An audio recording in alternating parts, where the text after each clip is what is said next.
வணக்கம் நண்பர்களே. இயக்குனர் சி. பிரேம்குமார் தன்னோட படங்கள்ல ரொமான்ஸ், ஒரு வித ஏக்கம், முக்கியமா நம்ம மனசுக்குள்ள பூட்டியிருக்க அந்த அழகான நினைவுகளோட சாராம்சத்தை படம் பிடிக்கிறதுல கில்லாடியா இருக்காரு. அதை இந்த மெய்யழகன் படத்துல அழகா செஞ்சிருக்காரு. அவரோட 96 படத்துல நம்மோட மனசுல இருக்க ஜானுவை தூண்டிட்டு வேடிக்கை பார்த்தவரு இப்போ அரவிந்த் சாமி கார்த்தியை வச்சு திரும்பவும் அதே மாதிரியா மனசு பிடிக்கிற விஷயத்தோட வந்திருக்காரு. இதுல அரவிந்த் சாமி 1996க்கு அப்புறமா 2018ல தன் சொந்த ஊருக்கு வர மாதிரி தன்னோட முந்தைய படத்தை கனெக்ட் பண்றாரு. 96 பட போஸ்டரையும் இதுல பார்க்கலாம். இந்த படத்தோட கதையில அருள்மொழி தன்னோட கசின் புவனாவோட கல்யாணத்துல கலந்துக்கிறதுக்கு 22 வருஷத்துக்கு அப்புறமா தன் சொந்த ஊரான நீடாமங்கலத்துக்கு வராரு. அங்க யாரோ ஒரு தெரியாத மனுஷன் அருள் கிட்ட அப்படி ஒட்டிக்கிறான். அருளுக்கு தன் மனைவி ஹேமா கேட்கும்போது கூட அவனை பத்தி ஒன்னும் சொல்ல முடியல. ஆனா அவனுக்கோ அருளை பத்தி அத்தனை விஷயமா தெரிஞ்சிருக்கு. அருள் மேல அப்படி மரியாதையாவும் பாசமாவும் இருக்கிறான். அருளுக்கு புவனாவை பார்த்து கிஃப்ட்டை கொடுத்துட்டு உடனே அந்த ஊரை விட்டு போகணும்னு முடிவு பண்ணிருந்தான். ஏன்னா இங்க அவனுக்கு அழகான நினைவுகளோட வேதனையான நினைவுங்க தான் அதிகமா இருக்கு. அருளோட உறவுக்காரன்னு சொல்லிட்டு ஒட்டிட்டு இருக்கவன் யாரு? அருள் ஏன் தன் சொந்த பந்தங்களை பார்க்காம தன் கசினை பார்த்த நிமிஷம் கிளம்பணுன்ற காரணத்தை படத்தோட மீதி பகுதியில்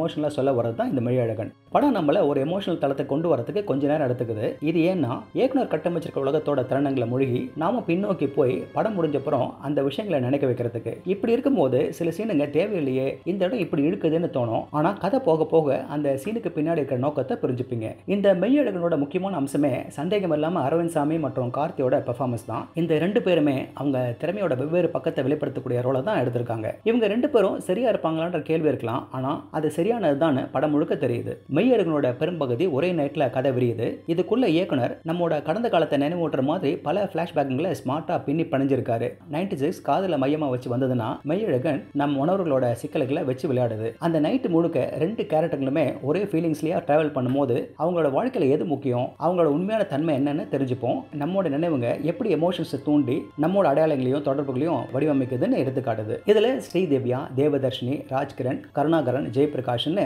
சப்போர்ட்டிங் ரோல்ல இருக்காங்க. இவங்களோட ரோல் பெருசா முக்கியமா இல்லைன்னா கூட ஒட்டுமொத்த கதைக்கு ஒரு அர்த்தமுள்ள கான்ட்ரிபியூஷனை கொடுத்திருக்காங்க. படத்தோட இன்னொரு பெரிய பலம் என்னன்னா வழக்கமான எமோஷனல் கிளிஷேங்களை தவிர்த்தது. ஆனா சில இடங்கள்ல அதீத சென்டிமெண்டா இருக்க மாதிரியான சீனுங்கள்ல ரொம்ப உள்ள போகாம ஒரு பேலன்ஸ்டா எடுத்துட்டு போயிருக்காங்க. இருந்தாலும் இந்த மாதிரியான எமோஷனல் அனுபவத்தை கொடுக்கறதுக்கு இயக்குனர் கிட்டத்தட்ட 3 மணி நேரம் எடுத்துட்டு இருக்காரு. இதுல புவனாவோட ரிசப்ஷன் இருந்தப்ப வர சாங், ஜல்லிக்கட்டு சீன்ஸை, வரலாறு பிரசங்கத்தை தவிர்த்திருந்தாங்கன்னா இன்னும் நல்லா இருந்திருக்கும். இயக்குனர் தன்னோட 96 படத்துல மியூசிக் போட்ட அதே கோவிந்த் வசந்தாவை இதுலயும் மியூசிக் போட வச்சிருக்காரு. அவரும் ஏமாத்தல, அதே மனசு பிடிக்கிற மெலோடியை கொடுத்திருக்காரு. குறிப்பா கமலஹாசன் பாடி இருக்கிற யாரோ இவன் யாரோ பாட்டையும் பிஜிஎம்மையும் சொல்லணும். சினிமாட்டோகிராஃபரா மகேந்திரன் ஜெயராஜ் கிராமத்து வாழ்க்கையோட விஷயங்களை அழகா படம் பிடிச்சிருக்காரு. அந்த அமைதியான நைட் சீன்ஸ் எல்லாம் நல்லாவே வந்திருக்கு. இந்த படத்துல ரெண்டு மெயின் ஆர்டிஸ்டுங்க எப்படி இந்த அளவுக்கு பொருத்தி இருக்காங்கன்னு தோணும். குறிப்பா கார்த்தியோட நடிப்பு ரொம்ப ரசிக்கும்படியா இருக்கு. படம் முழுக்க நம்ம மனசை பிடிக்கிற மாதிரியான தருணங்களால நிரம்பி இருக்கு. இதை பார்க்கும்போது சில பேர் 96 படத்தோட கம்பேர் பண்ணலாம், இல்ல மொத்தமாவே நாம எதுக்கும் அசைய மாட்டோம் இல்லைன்னு இருக்கலாம். ஆனா இந்த படம் உங்களோட சின்ன வயசு ஞாபகங்களை தூண்டலாம். அதனால